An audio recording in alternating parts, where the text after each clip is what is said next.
Welcome back to my garden. Well, the good news is that I finished reading Mind Hacking. And a jolly good read it was too. By the way, I'm going to be waving my hands around, inundated with these small little black flies. Anyway, you know that story if you've watched this video throughout What Fuss is the Rainy Season. So I finished Mind Hacking. Great book, very interesting, good advice. I did have the feeling by the end that I've probably read the book before. But have I read the whole book before? I don't know. But it all sounds so very familiar. But then that sort of advice, well, it does sound very familiar. There's only so much good advice in any particular area floating around. And if you dive into it deeply enough and widely enough, sample widely, after a while you realize that a lot of the stuff is being recycled, or a lot of very different people, disconnected, are reaching the same conclusions based on, I suppose, similar inputs, similar problems, and trying similar solutions. But I'm going to give some of what is suggested in Mind Hacking a go, I think. And I'll sort of tie that down a little bit more later on in this video. Because a thought struck me during the week while I was watching a podcast that really seemed, well, not a new idea, but never had it seemed clearer to me than during this podcast. The podcast in question was a conversation, 2 hours, very long, very worthwhile, I must say, although I think it rambled off at the end. But Tim Ferriss, on his regular conversation, he gets, because he's so high profile, he gets to talk to really interesting people. And in this case, he was talking to Craig Foster. Who is Craig Foster, you might ask? Perhaps you've forgotten. Craig Foster is the diver, naturalist, conservationist, the main figure in My Octopus Teacher, that wonderful Netflix movie, which, if you haven't seen it and you have access to Netflix, stop watching this, watch that film. It really is truly remarkable. And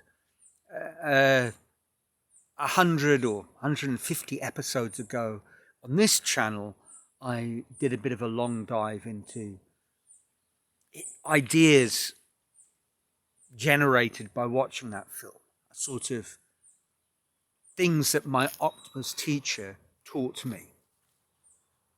Anyway, Craig Foster is a fascinating man. And one of the things that he was talking about was something that kind of came out of his post My Octopus experience. And people kind of saying, putting forward to him, they can see the value of embracing, the wild, so to speak. And he spoke quite a lot about this in the interview, how we are, if we take sort of evolution seriously, as homos, we are millions of years in the making, and of Homo sapiens, we're 300,000. The sort of birth of modern civilization, agricultural revolution, 10,000 years.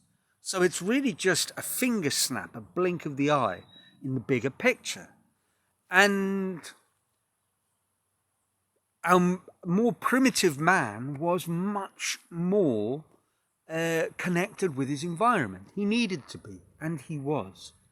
And one of the things that Tim and Craig were talking about was an earlier film of his, where he and his brother had filmed what we called as children Bushmen, the Khoisan people in the Kalahari, tracking animals in a ritualistic occurrence that occurred every few years. And he was talking about how the Khoisan people are so incredibly tuned to their environment. And of course, this is something that he got out of, certainly became clear in the film My Octopus Teacher, how his diving in, free diving in this very cold water off the Cape coastline,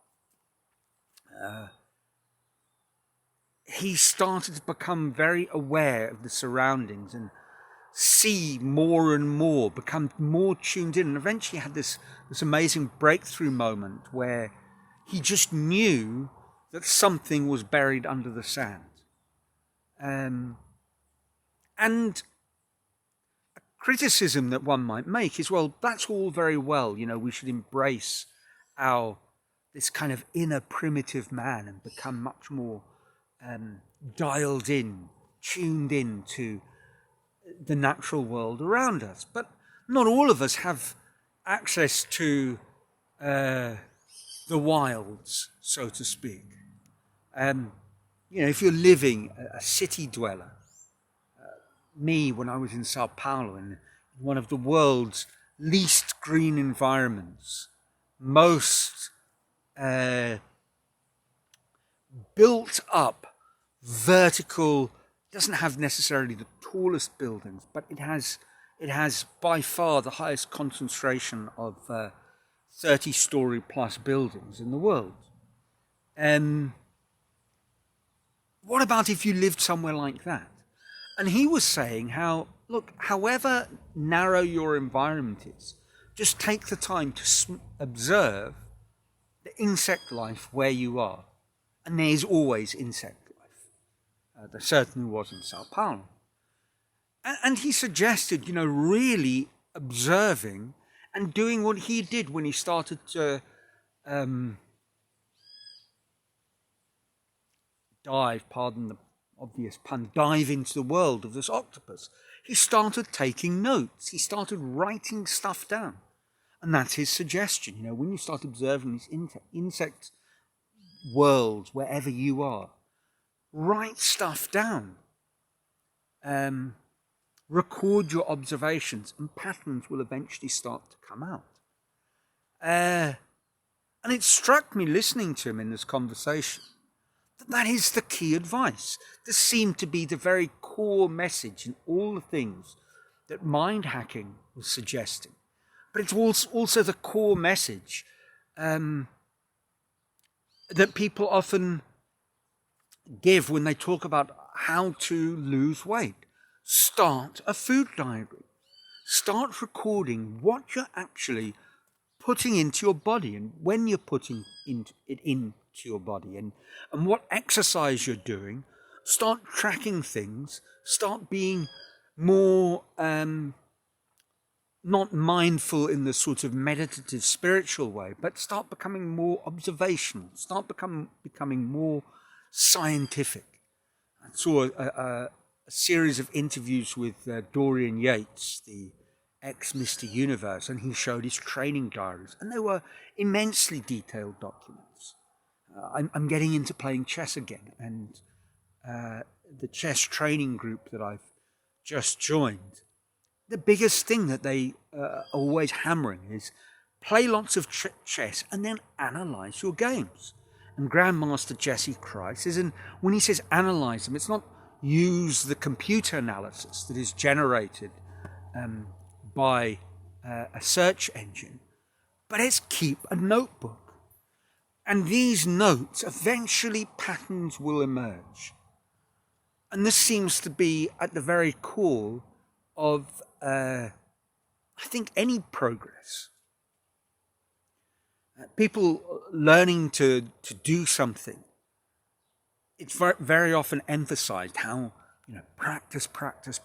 But if you think of learning in the sort of school sense, how could you possibly learn without taking some sorts of notes, unless you are truly a one-of-a-kind thinker. Remember a chap, and I will mention him by name, Colin Naterman. Brilliant, he had his maths PhD before he was 22. Brilliant maths and physics student. And he just sat at the back of physics lectures and never put pen to paper, but it was because it was very straightforward for him. And I suspect he was putting pen to paper on much weightier issues. And I'm probably rehashing a story. Those with a really good memory might recall this one. You know, I've mentioned before this student of mine who, when I challenged him during one of my maths lessons on calculus, that he needed to take notes, he said, "No, I'm a visual learner." And when he scored an appalling mark in the next test, I can't remember what I said. It might have been, "Well, Mr. Visual Learner, feast your eyes upon that little score. Perhaps visual learning isn't all it's cracked up to be." I could be cruelly sarcastic. I might have been hungover when I said whatever it is, because it probably wasn't exactly that, to the young gentleman in question.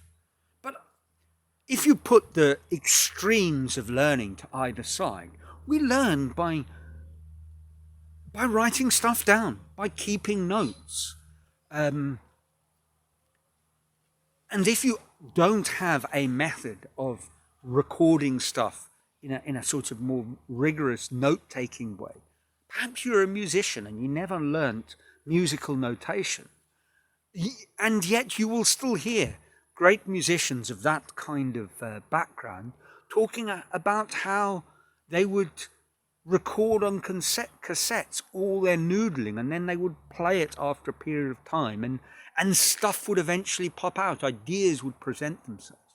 You have to make your thinking more visible, out of body. You've got to put it out there and look at it dispassionately, third person. And I think that's the big message, that one of the big messages that comes out of mind hacking. You know, when you, for example, look at how your mind wanders off, the monkey brain takes hold and takes command of the ship. One way of dealing with that is spending a period of time where every time that happens, you make a note of it. And it seems laborious and unnecessary, and you might even say, "But I know what's going on," and I would agree with you. But writing it down will make it more apparent, and will put your enemy on paper, and it will become, instead of a beast controlling you, simply a paper tiger. So that's it for this week. As always, let me know what you think in the comments below. I'm going to dash off. I have a high school reunion Zoom call to join, so can't wait. Anyway, let me know what you think, and otherwise, I trust your lives are filled with joy. And until next week, from sunny Brazil,